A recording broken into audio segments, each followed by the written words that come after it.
The door slammed shut with a finality that echoed through the empty hallway.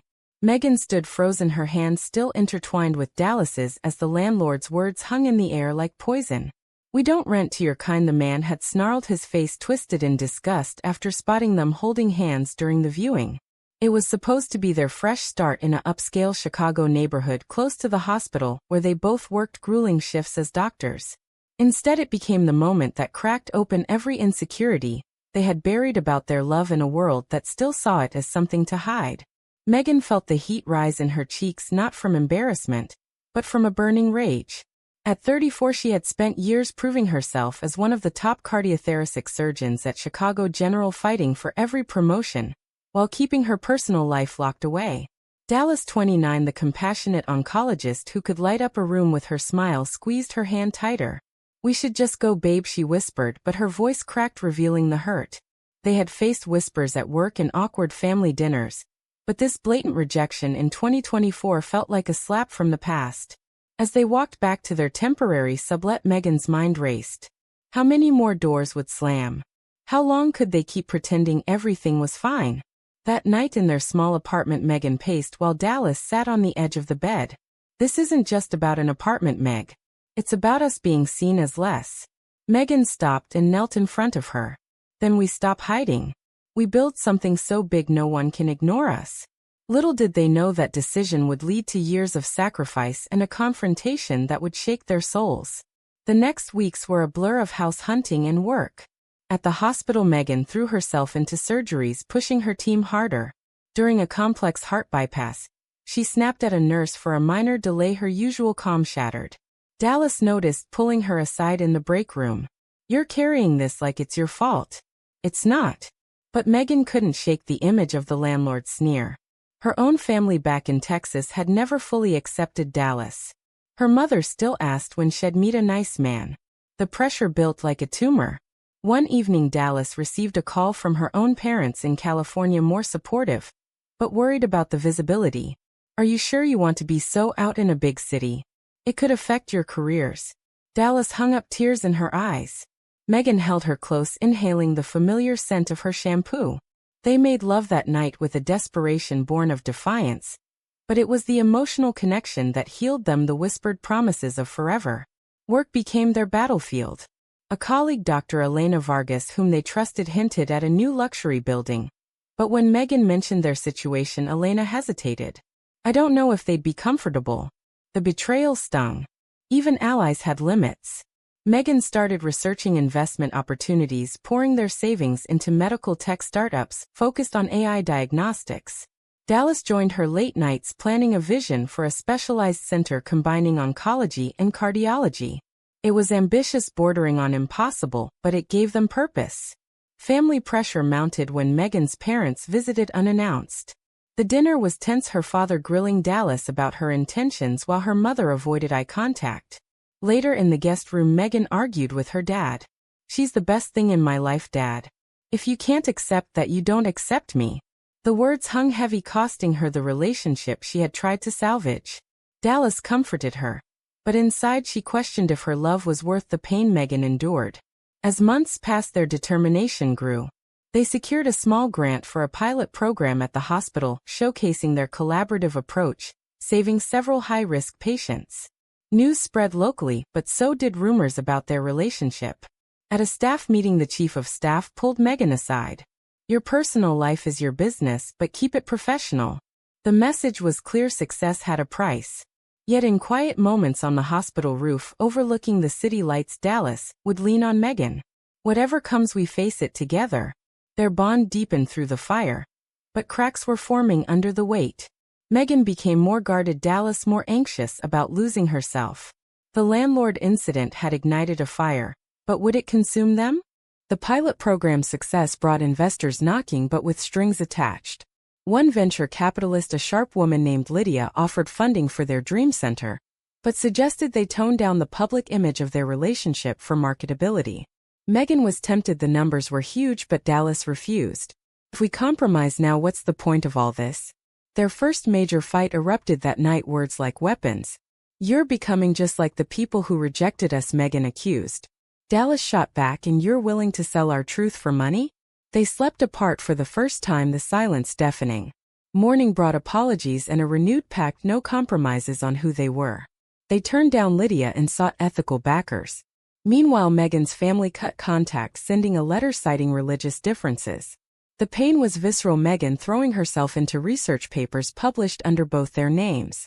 Dallas faced her own battle when a young patient, a teen girl struggling with identity, asked for advice on coming out. Sharing her story without details, Dallas felt the weight of representation. "You're brave, doctor," the girl said. Fueled her. At work, tensions rose when Dr. Vargas was promoted over Dallas despite similar credentials. Dallas suspected bias but had no proof. She confronted Megan. "This is what they do, keep us down." Megan agreed, pushing harder for their independent project. They found an old clinic building in an underserved area and began renovations using every penny and loan they could secure.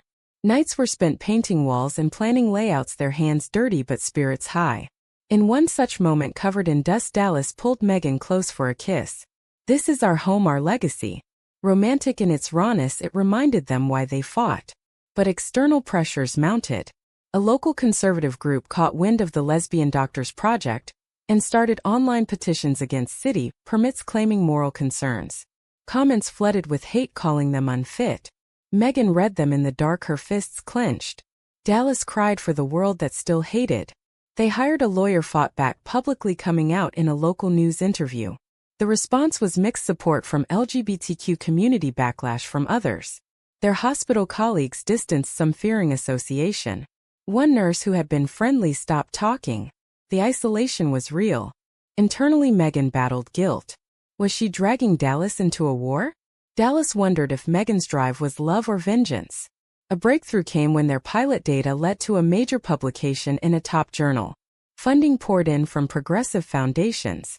They named the expanding facility the beginnings of what would become the Megan and Dallas Medical Center. The name was their declaration. But with growth came more scrutiny. Megan's ex-colleague from residency reached out with a warning. "Harlan, the landlord from before, is connected to some developers trying to block your zoning." The link was personal now. Harlan had discovered their rising profile and was quietly opposing. The confrontation was coming. Dallas wanted to let it go, focus on healing. Megan saw it as destiny. Their relationship strained again, with late nights and arguments over strategy. One night, after a particularly vicious online attack, Dallas broke down. "I don't know if I can do this anymore, the constant fight." Megan held her, rocking gently. "Then we find another way, but we don't give up on us." They sought counseling, a therapist helping them navigate the trauma of prejudice. It was a turning point, acknowledging the wounds. As the center grew to include advanced imaging and specialized wings, their reputation soared. Patients traveled for their integrated care model. But success brought new moral questions. A donor offered millions if they prioritized certain cases. Dallas refused on principle. Megan wavered, weighing the greater good. The debate exposed their differing philosophies. Dallas the idealist, Megan the pragmatist, shaped by rejection. Through it all, their love was the anchor, stolen moments of laughter and intimacy keeping them human. The city watched as two women doctors challenged norms, building something extraordinary. Yet the cost was high: sleep, loss, friendships, family. Harlan loomed in the background, his building empire now seeming small. The stage was set for their paths to cross again. The Megan and Dallas Medical Center opened its doors amid fanfare and protest. Media covered the story, the lesbian power couple transforming healthcare. Megan stood at the ribbon, cutting, her speech powerful yet vulnerable. "This center is for everyone who has ever been told they don't belong." Dallas beside her beamed, pride mixed with exhaustion. Their hard work had paid off, but the toll was evident: dark circles and frayed nerves. Internally, Megan questioned if the spotlight was worth it. She missed the quiet surgeries without cameras.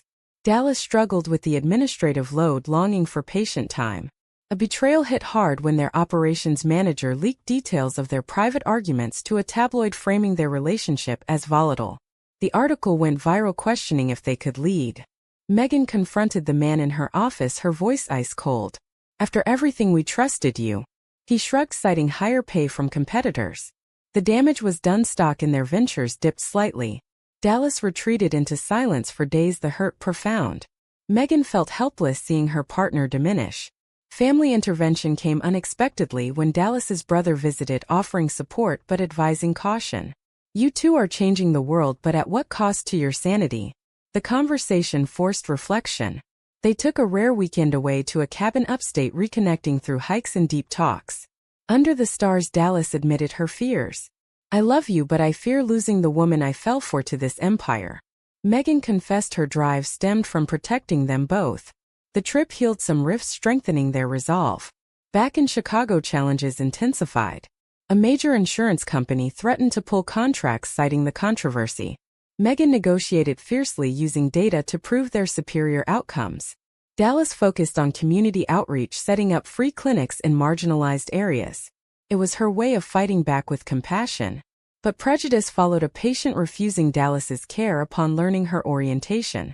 The incident left Dallas shattered, Megan raging at the system. They implemented sensitivity training but knew it was band-aid. Internally, both wrestled with identity. Megan, a high achiever, wondered if her ambition masked deeper pain from childhood expectations. Dallas grappled with the ethics of power, wondering if they were becoming the elite they once criticized. A pivotal case tested them, a prominent conservative politician needing emergency heart surgery at their center. Megan was the best, but the man had publicly opposed LGBTQ rights. Dallas argued against taking the case. We can't let personal bias affect care. Megan countered, this could open doors for more funding for our programs. After soul-searching, they accepted. The politician recovered and quietly shifted some policies. It was a controversial win, sparking debate among staff. Their relationship faced its deepest test when Megan received an offer to lead a national initiative requiring extensive travel. Dallas felt abandoned, the distance amplifying insecurities. Phone calls turned tense, accusations flying. You're choosing success over us. Megan defended it as for their future. They almost broke, but an emergency call from Megan during a storm brought Dallas rushing to support her. The near loss reminded them of priorities.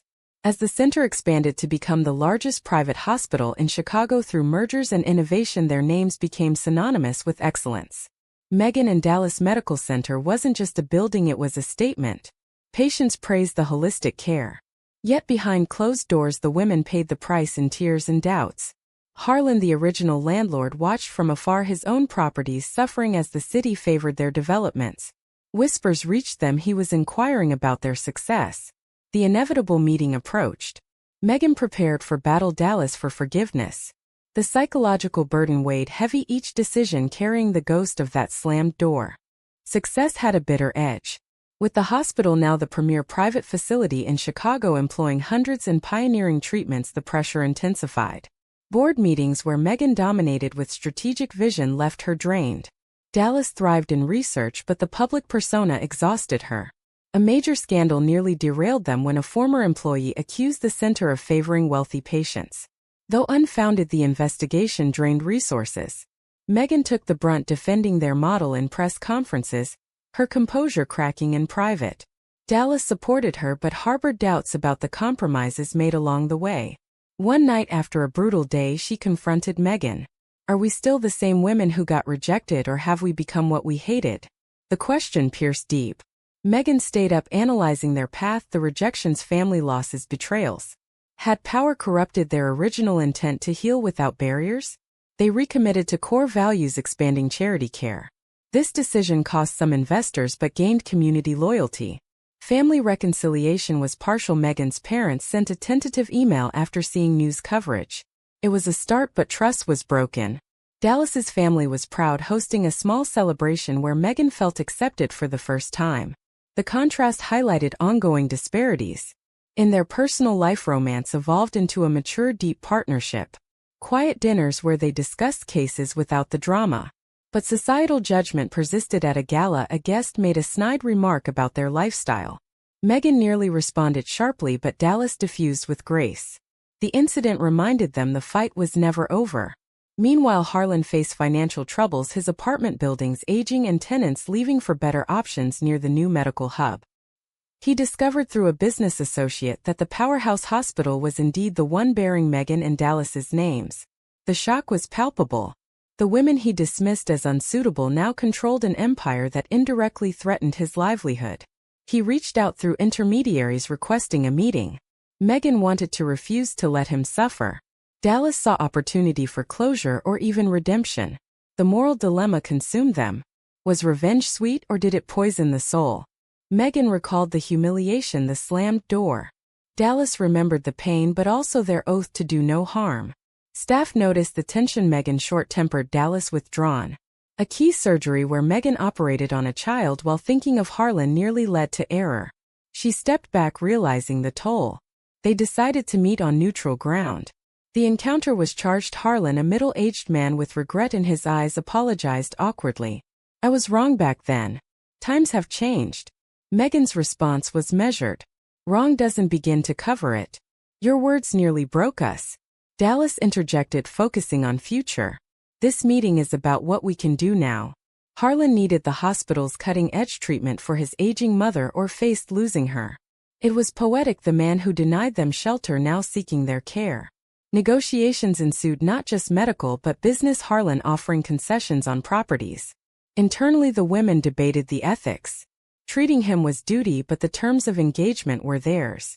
The decision process revealed their growth. Megan learning mercy, Dallas asserting boundaries. Their bond solidified in the discussions late into nights, weighing justice against compassion. The meeting with Harlan stretched into multiple sessions, each revealing layers of his prejudice and their resilience. He admitted the apartment denial stemmed from his traditional upbringing and fear of what tenants would think. Megan shared the immediate aftermath, the tears, the doubt that almost made her question their love. Dallas spoke of the broader impact, the way it fueled their drive to create a space where no one felt rejected. Emotions ran high, Harlan breaking down about his own failing marriage and business. It humanized him, complicating the narrative of villain. Megan struggled with forgiveness, her inner voice screaming for accountability. Dallas advocated for it, seeing it as true strength. Their differing views sparked private arguments, testing their unity once more. One evening after a session, Megan exploded. "He doesn't deserve our pity. Look what he did to us, to so many." Dallas replied softly, "But holding on to hate keeps us chained to that moment." The conversation turned philosophical on the price of success. Had their empire made them kinder or harder? They reflected on lost friendships, the colleague who betrayed, the family rifts. Awakening came gradually. Megan realizing her ambition had armored her heart. Dallas understanding her empathy was her superpower. They chose to treat Harlan's mother at a reduced rate, but required him to publicly support inclusive housing policies. It was a calculated move, blending justice and healing. The surgery was successful, Megan leading the team with Dallas providing post-op oncology insights as complications arose. Harlan was grateful, but the power dynamic had flipped. News of the connection leaked, sparking media frenzy. Headlines blared, "Former discriminator seeks help from lesbian doctors he rejected." Public opinion divided, some praising their professionalism, others accusing them of opportunism. The hospital faced boycotts from hardliners, but gained massive support from allies. Through it, the couple leaned on each other more than ever. A romantic getaway to the lake house they now owned allowed reconnection, walks, hand-in-hand conversations without agendas. Megan proposed renewing their vows in a private ceremony. Dallas accepted, tears of joy. It was a moment of pure beauty amid chaos, reaffirming their love as the foundation. Yet challenges persisted. A board member pushed for expansion that would displace low-income families. Megan saw profit, Dallas saw ethics. The debate was fierce, exposing how far they had come, and the ongoing internal war. Megan compromised by including affordable housing in plans. It was growth. Harlan, after the treatment, became an unlikely advocate in small ways, his transformation incomplete but real. He offered one of his buildings for a new clinic. They accepted cautiously. The story of their journey inspired many young LGBTQ professionals reaching out for mentorship. Megan and Dallas started a scholarship program at the hospital. It was their way of paying it forward. Internally, both had awakened to the truth that success wasn't just the building or the name, but the lives touched and the integrity kept. The cost had been high, relationships strained, health tested, but the reward was a legacy of resilience. As they stood together at the hospital overlook, watching the city pulse, Megan turned to Dallas. "We did it not despite the pain but because of it." Their embrace was the culmination of years of struggle. But questions lingered in the quiet moments. With the hospital at its peak, the Megan and Dallas Medical Center symbolized not only medical excellence but a hard-won victory against societal norms. Megan and Dallas had transformed from the rejected couple on that apartment doorstep into visionary leaders. Yet the journey left scars. In the aftermath of Harlan's case, Megan found herself in therapy unpacking the anger that had propelled her. Dallas volunteered more in patient advocacy, her way of staying grounded. Their relationship flourished in this new phase: date nights, actual vacations, shared laughter. But the drama wasn't over. A lawsuit from a conservative group alleged favoritism in their charity programs. They fought it successfully, but the legal battle drained them emotionally. During this, Megan received news her father was ill. The reconciliation was bittersweet bedside talks where he finally acknowledged her life. It brought closure but highlighted lost time. Dallas supported through it all, their partnership the constant. Staff at the hospital looked to them as role models. A young resident coming out confided in Dallas, "Your story gives me hope." It reminded them of the impact. Business decisions continued to test morals, like partnering with a pharma giant with questionable ethics. After debate, they walked away, prioritizing values over profit. This choice reinforced their awakening. Harlan stayed in touch, his daughter now a volunteer at the center. The full circle was profound. One evening at a hospital gala honoring their achievements, Megan took the stage. "We were told no, but we built yes." The applause was thunderous. Backstage, Dallas kissed her softly. "I'm proud of us." The tender moment captured everything: beauty in resilience. As life settled, the women reflected on the price. Friendships sacrificed, family bonds strained, personal peace disturbed. Yet they had each other and a purpose greater than themselves. The city changed to more inclusive policies, partly inspired by their visibility. But prejudice lingered in pockets. Their story became a case study in resilience. In the end, they stood as beacons for those facing similar doors slammed shut. When faced with cruelty and rejection, does rising to power and demanding accountability make you a champion of justice, or simply another player in the cycle of pain?